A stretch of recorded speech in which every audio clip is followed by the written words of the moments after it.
भीमरावको जस्तो प्रतिस्पर्धा गर्ने, पार्टीले उपाध्यक्ष खानुसभन्दा नखाने, चुनाव जितेर हार्ने स्थायी कमिटी राख्छुभन्दा नआउने, अनि तेस्रो मर्यादामा राखेको नेता फेरि प्रचण्डका गएर छैठौं मर्यादामा बस्ने। प्राकृतिक यो साइक्लिङको एउटा प्रोसेस हुन्छ।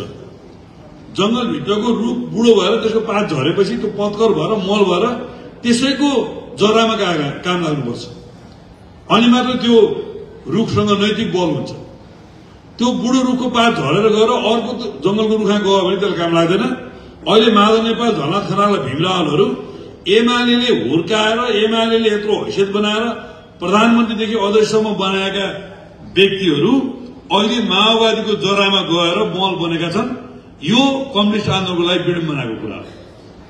त्यसो भएको हुनाले यो महाधिवेशनमा प्रतिस्पर्धा गर्ने नेताहरूलाई स्वच्छ लोकतान्त्रिक र जनवादी प्रतिस्पर्धा गर्न म अनुरोध गर्छु। उहाँले उठाउनु भएका मुद्दाहरू विरोधीले पनि उठाउन सकेका मुद्दा नउठाउनु म अनुरोध गर्छु।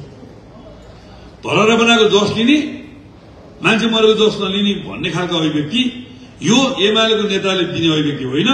यो सुशीला कार्की र ओम प्रकाश अर्याल जस्ता व्यक्तिहरूले दिने अभिव्यक्ति हो। त्यो अभिव्यक्ति एमालेको मुखबाट सुहाउँदैन।